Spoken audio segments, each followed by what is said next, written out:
ఇది national politics చూద్దాం. ఇది బీజేపీకి 240 సీట్లు వచ్చినాయి.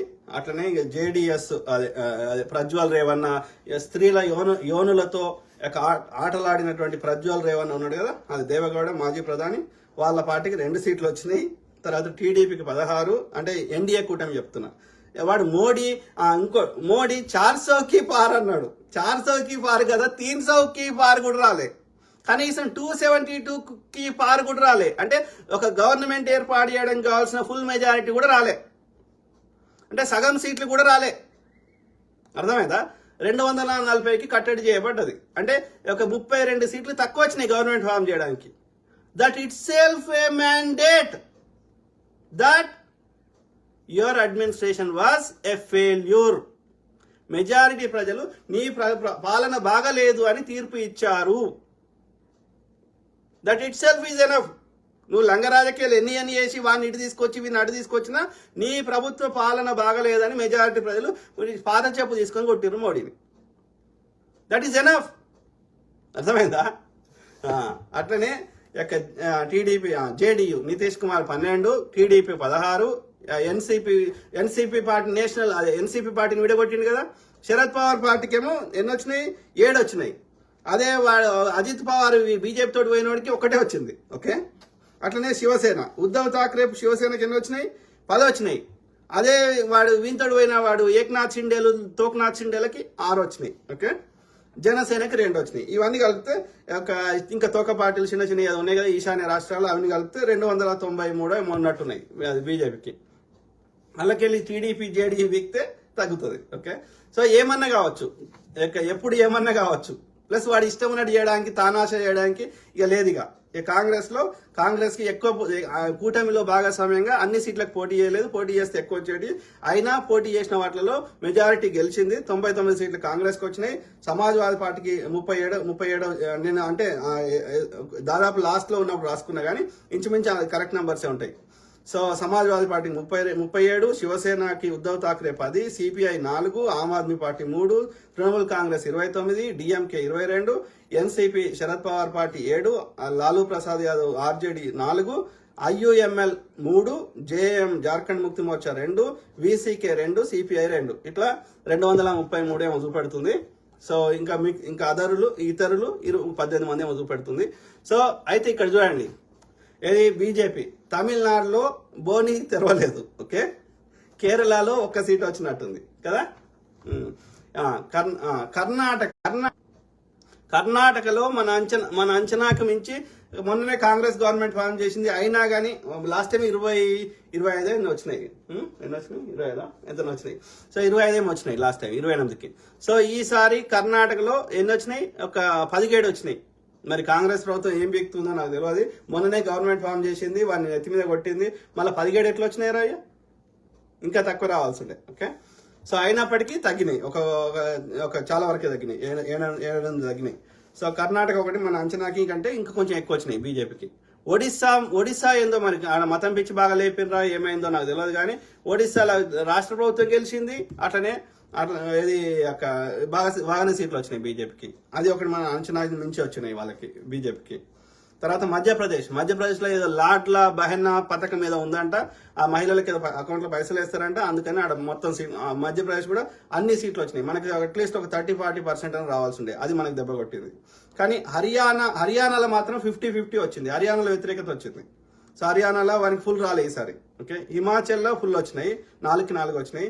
జార్ఖండ్, ఛత్తీస్గఢ్, హిమాచల్, ఢిల్లీ, గుజరాత్ ఇవి కూడా బీజేపీకి ఎక్కువ అనుకూలంగా వచ్చినాయి. ఓకే. తమిళనాడు, కేరళ ఏం రాలేదు. అన్నిటికంటే ఎక్కువ దెబ్బ పడ్డది బీజేపీకి మాత్రం యూపీలో చాలా తగ్గినాయి. 80కి 62 వచ్చినాయి లాస్ట్ టైము.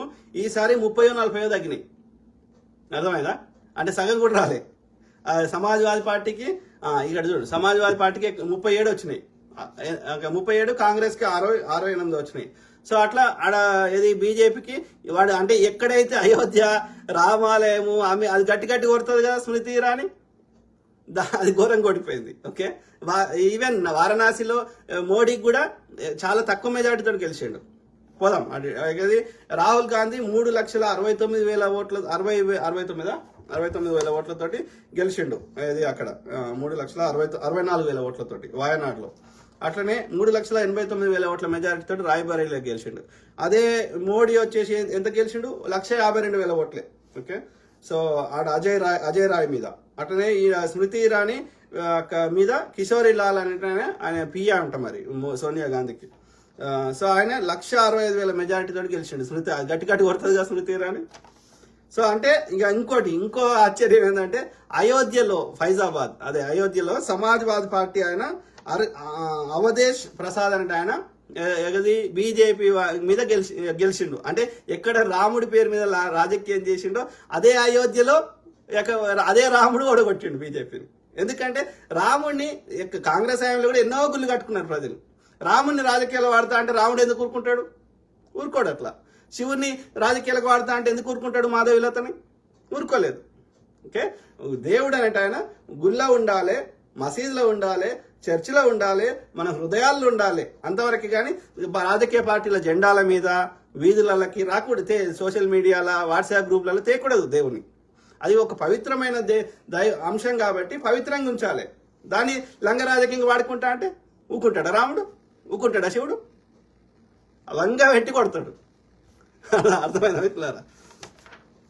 సో అది తర్వాత ఏం చెప్పినా ఇంకోటి ఆంధ్రప్రదేశ్ ఏమో ల్యాండ్ టైటిలింగ్ యాక్ట్ ఏదో తెచ్చిండు, అది కూడా ఇంపాక్ట్ అయి ఉంటుందేమో నా అనుమానం. ఇది చెప్పిన కిషోర్ లాల్ చెప్పిన గోధి మీడియా, వెస్ట్ బెంగాల్ హిమాచల్ చెప్పిన రేవంత్ రెడ్డి గురించి చెప్పిన మోడీ ఇంకోటి గోధి మీడియాకి కూడా గుణపాఠం అయింది. ఎగ్జిట్ పోల్స్ ఎంత ఘోరంగా అబద్ధాలు చెప్పారు. ఎగ్జిట్ పోల్స్ అట్లా అబద్ధాలు చెప్పి వాడి యొక్క అదాని యొక్క స్టాకులు పెంచుకొని 5 గంటలలో 1,40,000 కోట్లు సంపాదించుకున్నాడు వాడు. అదాని ఆస్తులు పెరిగినాయి అంటే మోడీ ఆస్తులు పెరిగినట్టే. ఎందుకంటే అదానికి 10-15% ఇస్తారు. అదానిలో ఉన్న పెట్టుబడులన్నీ మోడీవే. అర్థమైందా? ఇక ఇప్పుడు ఇష్టం ఉన్నట్టు ఎవరి మీద పడితే వాడి మీద సిబిఐలు, ఈడీలు, ఐటీ దాడులు చేస్తా అంటే ఊరుకోరు. ఎవడైనా ఎప్పుడైనా ఇది వానికి సపోర్ట్ తీసేయచ్చు. ఈ మతం పిచ్చి లేపుతా అంటే ఇప్పుడు చేయలేడు వాడు. బుల్డోజర్ ఎక్కిస్తా అంటే చేయలేడు. అర్థమైందా? అమేథీ, వారణాసి, అయోధ్య, ఫైజాబాద్, రాయ్బరేలీ. ఓకే, రాహుల్ గాంధీ 2 చోట్ల గెలిచిండు. వాయనాడులో గెలిచిండు, అదేవిధంగా రాయ్బరేలీలో గెలిచిండు. పప్పు అన్నాడు కదా. పప్పు అనేటోడు 2 సార్లు భారతదేశం అంతా తిరిగిండు. పప్పు అనేటోడు ప్రతి ప్రెస్ కాన్ఫరెన్స్కి వచ్చిండు. పప్పు అనేటోడు ఇలా 99 సీట్లు గెలిపించిండు కాంగ్రెస్. అర్థమైందా? నువ్వు ఇంత ఇబ్బంది పెట్టినా, వాని ఆస్తులను, వాని యొక్క పార్లమెంట్ సభ్యత్వాన్ని రద్దు చేసినా, వాని అరెస్ట్ చేసినా, లేకపోతే వాని అకౌంట్లు ఫ్రీజ్ చేసినా, వాని మీద పొద్దుగాలేస్తే నీ గోధి మీడియాలో చెత్త అబద్ధాలు ప్రచారం చేసినా, కాంగ్రెస్ మీద కాంగ్రెస్ అని బురద చల్లినా, అయినా ఎందుకంటే నిజం బతుకుతుంది. నిజాన్ని ఎవడు దాచలేడు, సూర్యుని ఎవడు ఆపలేడు, అగ్నిని ఎవడు ఆపుతా అంటే కాలుతుంది అది. ఓకే, కాబట్టి నిజాలు బయటకు వస్తాయి. ఇది అంతం కాదు, ఆరంభం మాత్రమే. ఎప్పుడైనా ఏమైనా కావచ్చు. బీజేపీ ప్రభుత్వం ఎప్పుడైనా అసలు వాడు విశ్వాస తీర్మానం పాస్ అవుతాడా అనేది ఫస్ట్ క్వశ్చన్. ఒకవేళ పాస్ అయినా ఎన్ని రోజులు ఉంటుంది అనేది రెండో క్వశ్చన్. ఒకవేళ ప్రభుత్వం ఏర్పాటు చేసినా వాడు ఏమి ఇంతకుముందు లెక్క నిరంకుశత్వం చేస్తాడా? అసలు ఏమన్నా ప్రభుత్వంలో ఏమన్నా జరుగుతుందా? ఏమన్నా యూస్ఫుల్ జరుగుతుందా? ఇవన్నీ వేచి చూద్దాం. ఏది ఏమైనా ప్రజలైతే ఒక ప్రశాంతంగా బతకొచ్చు. ఇంతకుముందు ఉన్నట్టు నిర్బంధాలు ఉండవు. ఇంతకుముందు ఉన్నట్టుగా భయంతో బతికేటువంటిది ఉండదు అని నేను కోరుకుంటున్నా. ప్రతి అంశం చర్చ జరిగినాకనే ఆ బిల్లులు పాస్ అయితే కానీ ఏకపక్షంగా అందరిని సస్పెండ్ చేసి వాని ఇష్టం ఉన్నట్టు బిల్లులు పాస్ చేయడానికి ఉండదు. ఓకే, చూద్దాం. సుబ్బు గోడ్కే ఏం చేసిండ్రు అయ్యా? సుబ్బు గోడ్కే ఏం చేసిండు? మోడీ అనేటోడు ఏం చేసిండు? 400 లక్షల కోట్ల ప్రజా సంపద ఈ 10 ఏళ్లలో. ఓకే, 45 లక్షల కోట్ల బడ్జెట్. ఒక రాష్ట్ర బడ్జెట్ 2.5 లక్షల కోట్లు. ఓకే, 2.5 లక్షల కోట్లకి 45 లక్షల కోట్లకి ఎంత తేడా ఉంది? 13 ప్రధానమంత్రులు 65 ఏళ్లలో చేసిన అప్పు 55 లక్షల కోట్లు. ఒక్క నరేంద్ర మోడీ చేసిన అప్పు మొత్తం భారతదేశ అప్పు 168 లక్షల కోట్లు. అంటే ఒక్క నరేంద్ర మోడీ చేసిన అప్పు 113 లక్షల కోట్లు. ఈ 113 లక్షల కోట్ల అప్పుతోటి ఏం చేసిండు నరేంద్ర మోడీ? చెప్తారా? చెప్పరు. ఎవడి ఆ యొక్క అదానీ అంబానీలు గుజరాతీ వ్యాపారులకు యొక్క రుణాలు మాఫీ చేస్తాడు. రైతుల రుణాలు మాఫీ చేయరా అంటే చేయడు. ఇలా కాంగ్రెస్ వాడు కట్టిన అన్ని అమ్ముతున్నాడు కదా. కాంగ్రెస్ ఉన్నప్పుడు హిందుస్థాన్ అన్న పేరు ఉండేది, భారత్ అన్న పేరు ఉండేది. అవన్నీ ఎత్తేసి ఇలా అదాని పేర్లు పెట్టేసిండు. ఇలా పటాన్ చెరువు ఇండస్ట్రియల్ ఏరియా అయింది. అక్కడ బిహెచ్ఎల్ అనే సంస్థను ఎవడు పెట్టిండు? నరేంద్ర మోడీ పెట్టిండా, కాంగ్రెస్ పెట్టిందా? ఇక్రిసాట్ అనే సంస్థ ఉన్నది, వంగడాలు తయారు చేసేది. అట్లా ఇండస్ట్రియల్ రీసెర్చ్ కానీ, మెడికల్ రీసెర్చ్ కానీ.